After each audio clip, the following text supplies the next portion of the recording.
Hello everyone and welcome back to Let's Play Hearts of Iron 4 Black Ice with me, Omega and Empire of Japan. So, this episode will be started by a little bit of a deliberation, a little bit of a thought process, because there is a saying. There is a saying that no plan survives the first touch with the enemy or the first combat with the enemy. Our plan, though, has so far survived. It has succeeded in more than one case, and I'll be honest, I am actually really surprised by the progress that we're making. Facing China on land is a bit insane, because they have a pretty much limitless amount of manpower while we do not. But so far we have been able to capitalize on our technological superiority, we could say, and on careful action that actually gave us quite a lot of success. Now, we have for some time faced a pretty dire situation in the north, but turns out we managed to salvage that, and right now we are fighting in the south, where we are doing a lot of damage, some encirclement, and we will most likely continue doing a good job here in the upcoming weeks, leading to probably the surrender of tens, if not hundreds of thousands of Chinese troops. If not, we are still going to push them, and many of them will die, which will be the basis of the next few weeks. As I said, the strategy that we are now doing is to take this area, so basically connect the coast, and once we're done with that, I would probably like to maybe push towards Shantou and just have a unified area here. Now you can see that we have a fairly uneven terrain, under our control, meaning that the border is in many cases way longer than it would have to be, which isn't great. That's tying up a lot of our forces, and we need to deal with that. So cutting down here will be of utmost priority. Now again, I said that already, we plan to actually connect this, we plan to encircle our enemies here. We'll probably do it in phases, and while some will get away, most will not. That's my plan. And even if it fails, we're gonna push them and eventually close like this, hopefully, because that's gonna free up a ton of our forces. However, that is the first phase of our major plan. We always wanted to take the coast. We've actually controlled the coast with our ships since the very beginning of the game, but taking it all the way down here is a huge success, because it leaves just this amount of territory that we have to take. However, this is not going to be our priority right now. If we manage to connect this territory and free up our marines, the marines are going to be deployed to another invasion towards Gyeongshan, because I want to take this port. There is a couple of reasons for that, but the main reason is that this can be easily bottled up by controlling this province, and thus we're gonna gain a nice staging ground for the next steps of the war. So this is gonna be the phase or start of phase 2 of our war. Phase 1 was what we were doing up until now. Phase 2 is going to be to take Hainan for ourselves and use it as a future staging ground.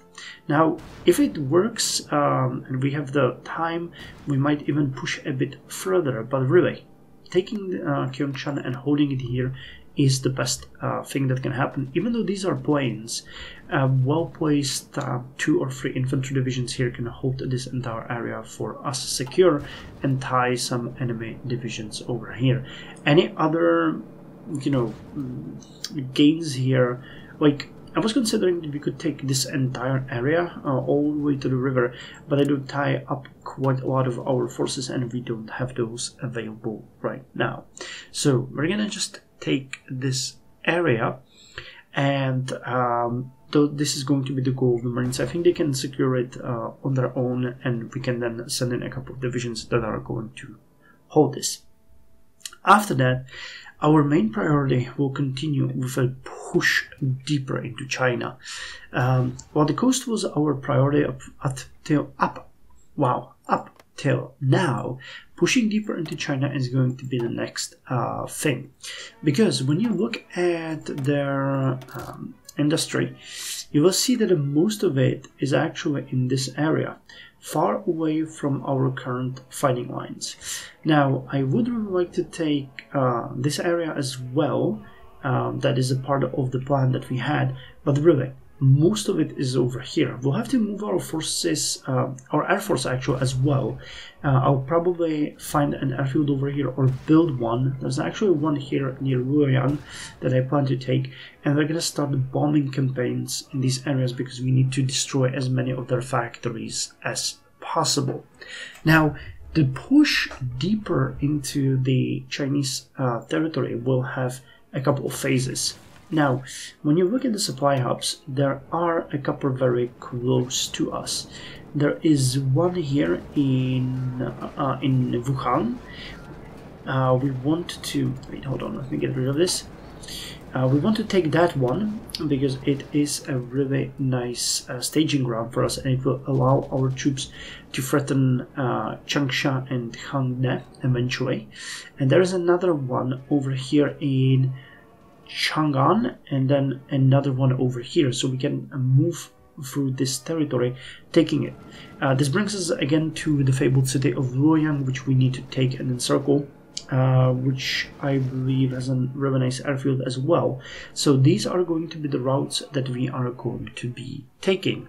Now, Luoyang, again, will try to encircle, destroy a bunch of divisions here, but we'll see how it's going to go. You know, it's not a priority to destroy these units. More of a priority is to advance towards Chang'an and these territories. If you look at the map, I'm not sure if we'll be able to show it this way. I'll have to. That means that we'll connect over here, and then we'll do a little sort of like a bulge in here, where we're gonna be moving towards their current capital, which I believe is Chengdu. Where most of their industry is located. And we'll have to push in there.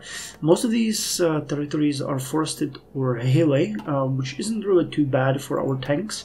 But what is great is that these are the only supply hubs, well, with the exception of Fushi here, but you know, it's gonna be good. I still think that we will not be able to avoid building up supply hubs of our own, and I'm pretty much prepared at this point to start dedicating one of the construction lines fully to build up of a new supply hubs where they will need to be. One of those is probably going to be in the north because I would really like to get to Fushi here. We do have good supply in this area, but these are mountains and I'm not entirely sure how we would do that, but that is also another part of our plan, which is actually the push towards Fushi. The reason for this one, again, we've discussed this area, so I've considered that well explained. The push towards Fushi is motivated by one thing. If we could take Fushi one way or another, we'll control the only last supply hub that is over here. I could connect it to our Taiwan Railroad, and another push over here towards Ningxia would cut off a huge amount of the enemy army. Now they're already struggling with supply and they're unable to attack us, but with, you know, even a couple of armored divisions or even one, we're still at a great risk of them actually breaking through here and moving towards Manchukuo, and I don't really know if we would be able to bolster enough defenses to stop them if that happened. So this is not a thing that we can sort of ignore. I will need to keep monitoring this, and I will need to probably bolster it even further. Again, as I said, we do have some pretty good supply here at this point. Our units are holding really good positions, and the fact that they're not attacking us shows us that they do not have the power. But advancing to these mountains and towards Fushi will be one of our priorities in the upcoming weeks and months. So that is another thing that we need to do. So as I mentioned, we need to take, well, first we need to connect this, then we'll try to take this area, we'll make a naval invasion to take Hainan. Our units are going to try to push inwards against Luoyang, and then following the railroad to Chang'an, and where's the other one? I know it's not named. Yeah, over here. For some reason there is a supply hub here in the middle of nowhere, and we are going to try to push here towards Fushi. Again, this is going to put a lot of strain on our troops because, you know, I mean, we are getting a lot of new recruitments, but still, the extension of the supply lines and of the border with the enemy is going to put a heavy toll on us, which, you know, means that we desperately need to close this gap so that we free up these units and we can put them, for example, onto here, and onto here. But we'll see. We'll see. Now, with that said, I'm gonna go back to the point A where I was talking about Hainan.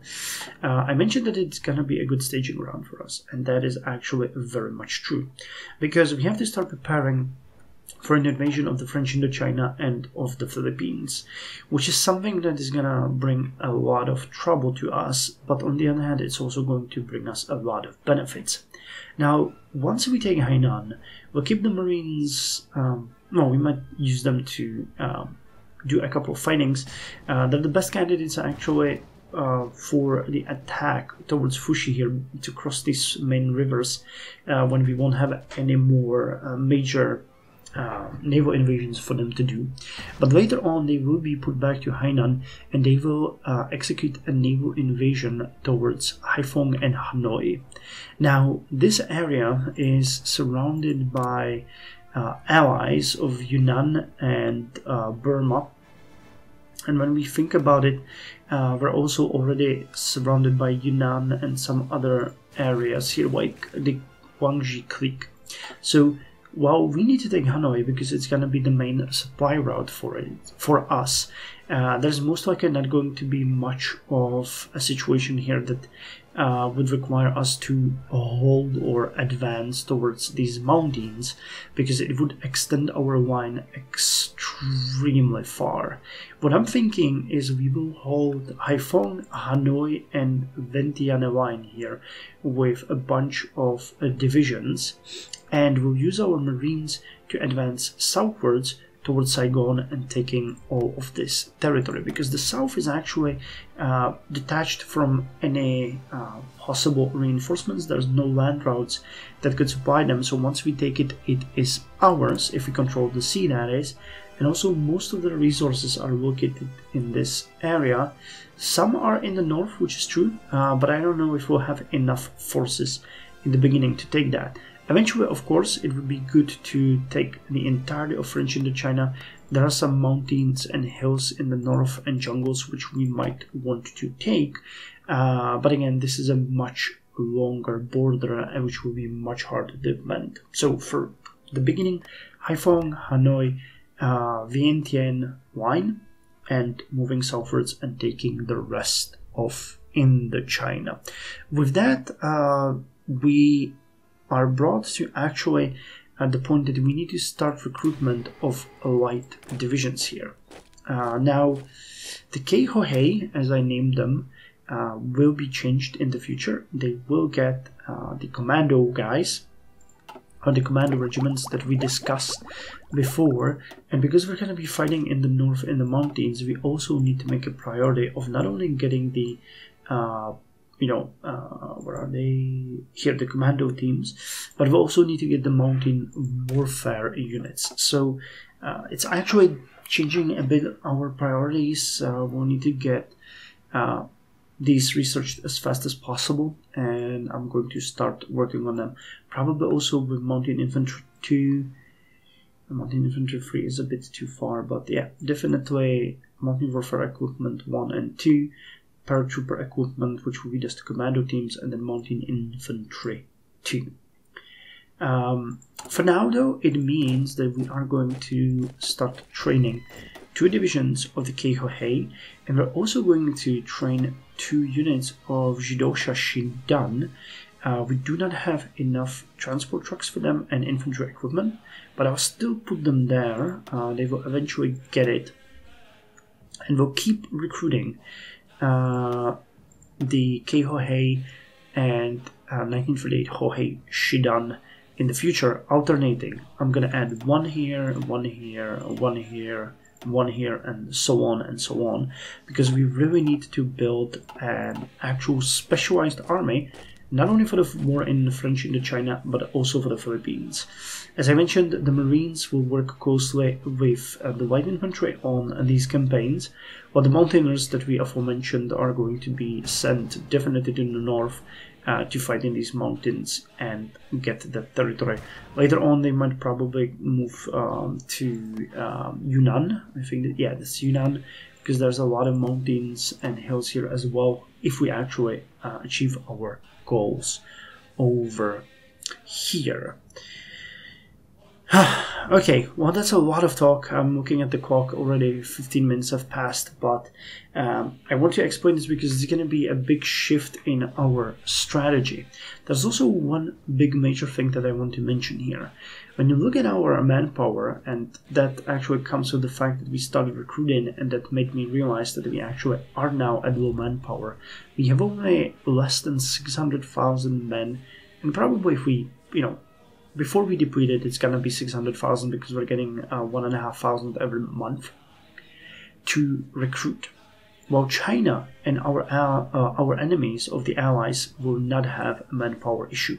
So it puts even more emphasis on us using specific unit at the right moments at the right time. So Marines, Mountaineers, Commandos, White Infantry in the jungles, and tanks, while the regular infantry is going to be heavily, and I mean heavily, supplemented by tanks, heavy artillery, pack artillery, whatever we can give them to minimize their casualties. And I also wanted to quickly check.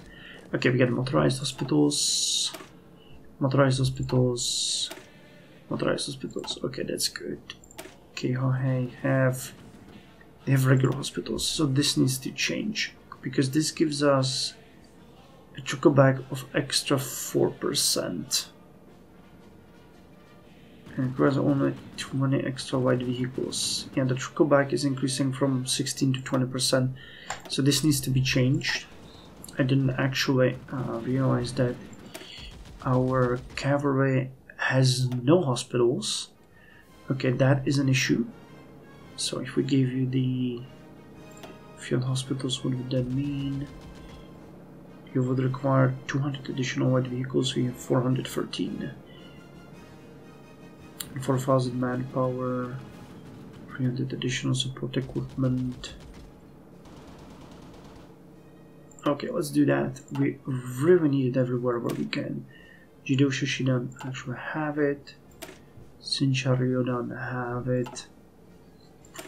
Our Marines have regular hospitals. Okay. Changing that to field hospitals with cars. 120 extra light vehicles. Yes, we definitely need the trickle back. And you guys are garrisons, so you do not need that. Okay, I really just wanted to mention that because there is a method to the madness. I checked that we have a 2-year draft and a service ages of 19 to 30 bracket.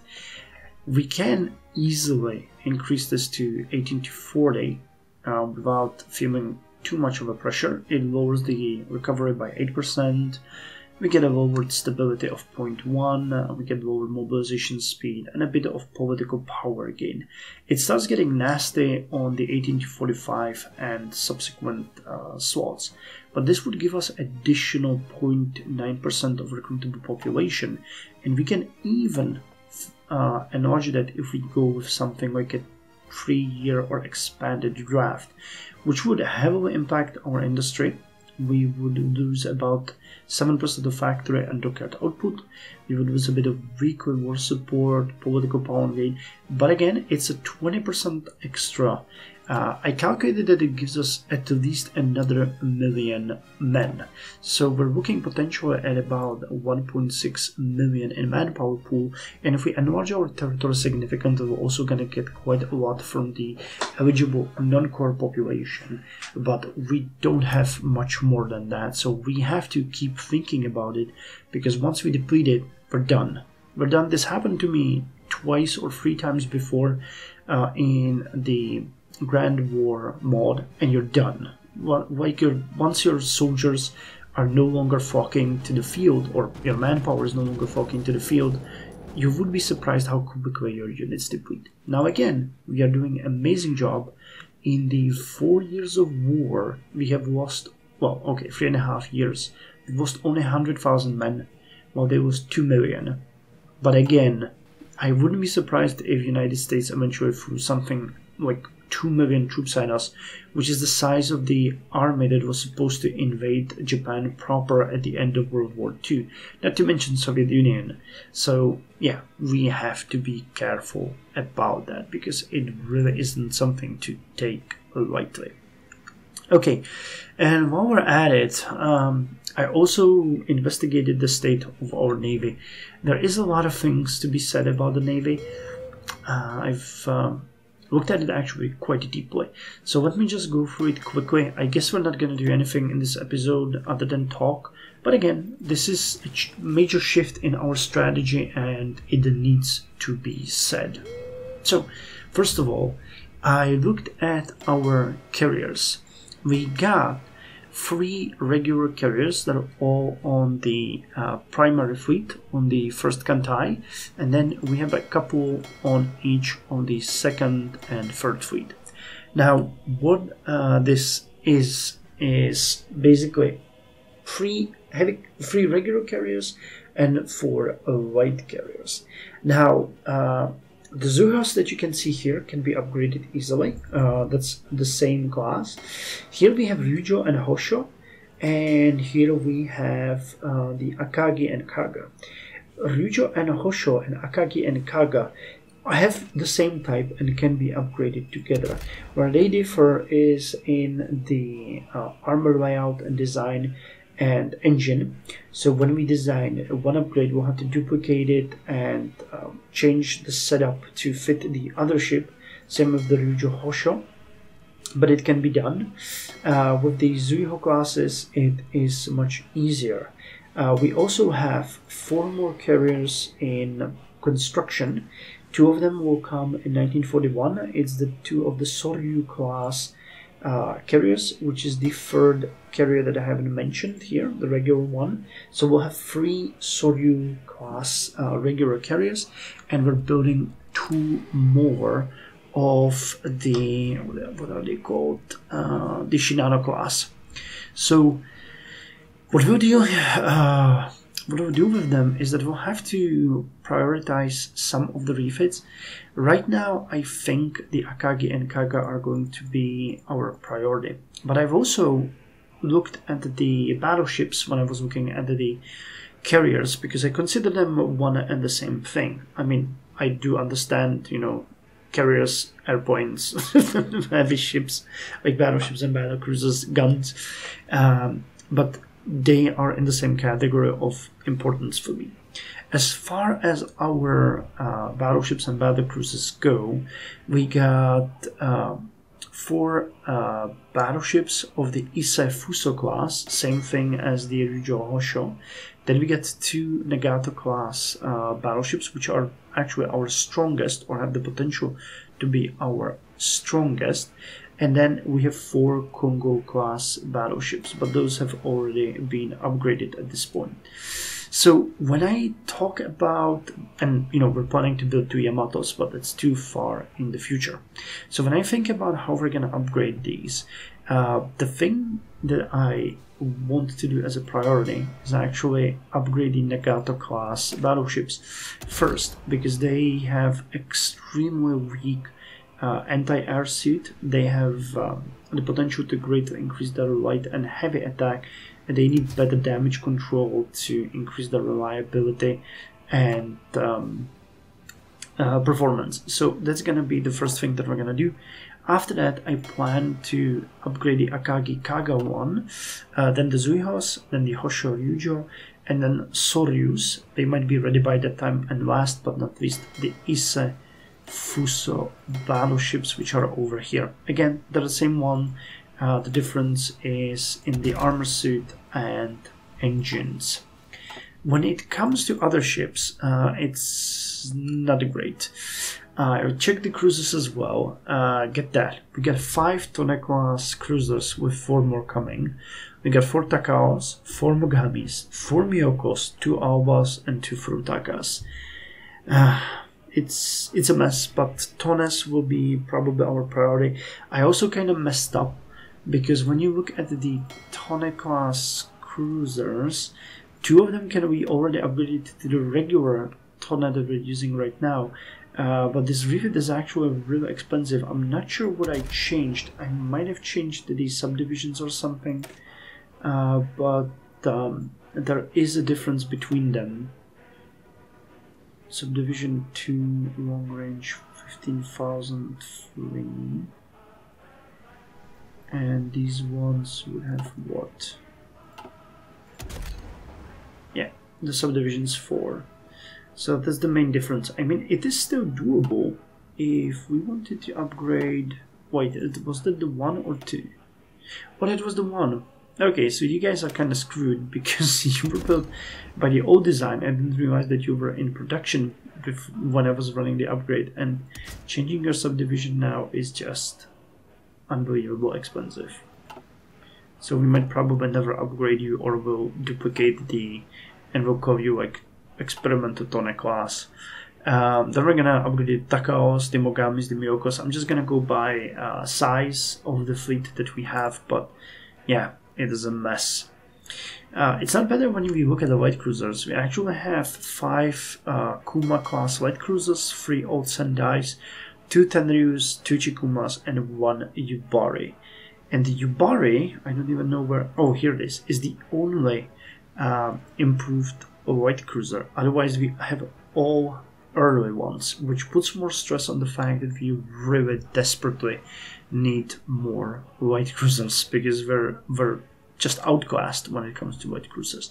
So this will need to be very important for us, and I'll put them into production as soon as possible. Actually, frankly, we should be mindful of that and put the research on the light cruiser.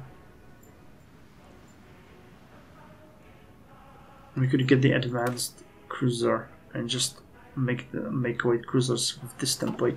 That would be much better for us, actually, to be honest. Well, and finally, the destroyers. There the situation is kind of better. We have 18 Fubukis, we've already upgraded to 2. We got 14 Momis, we upgraded 5. And we got 16 Asashihos, with more coming, 10 Shiratsus, and 6 Hatsuharus. So those will be upgraded en masse. And they don't require that much experience, something like 18, I believe, to upgrade. So we'll do those. Now, again, the big projects will be, as I mentioned, the Nagatos and so on. So we'll alternate. Right now we can upgrade the Fubukis and the Momis. Once that is done, I think the Yamato will be here, so we can research that one, put the 2 into production. And then we're gonna get the Nagatos, or we're gonna upgrade the Asashihos maybe. Then the Nagatos, the carriers, then we're gonna go back to destroyers and so on and so on. I've also checked on the submarines, I've checked the mine layers and the reserve fleet, but these will have to wait. We actually don't have enough experience for that. I'm thinking we might even send the submarines, for example, for drilling or something, because we desperately need more experience. Though at this point we're getting 0.17 per day, which isn't all that bad, but it could be much better. I think we will actually start getting more.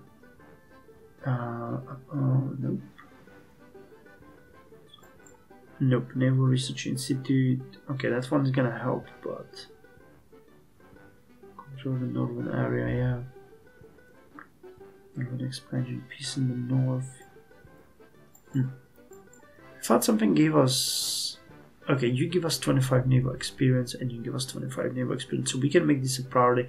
The 50 would really help with the earlier or early phases of our upgrades, but yeah, we might need more. I mean, I've talked about it at length already that we need to get Isoroku Yamamoto, who requires sea warfare though, and sea warfare is just, I don't even know where it is. Over here, behind the computing machine, which requires the waves, which requires control the northern area. Okay, no, it requires the southern expansion doctrine. So southern expansion doctrine, the waves, and the computing machine, and then sea warfare, which would also give us naval experience and bonus to naval doctrines. That might not be bad, because he would the 0.1 would make a difference. That would give us like 60% of what we're getting right now extra. And for the upgrades and everything that we need to get, it would be really important. Well, okay. I think I bored you enough. This was a really talky episode. But from the next one, we're gonna start with it. And again, the plans have been set right now. It's a major shift in our current doctrine, which was just to focus on the coast. But really, when you look at the current state of the Chinese industry, they don't have anything interesting on the coast anymore. It's just, well, I mean, there's a little bit here. No, there even isn't anything here. Where's the 4 goddamn factories? Over here, okay. And everything else is inland. Here, here, here, and here. So, yeah. We got what we could, and now the time is for us to move inland. Which is funny. Okay, so thank you very much for joining me, and I'll see you in the next episode where we're gonna start putting these things into practice. Can be fun. Fun, fun, fun.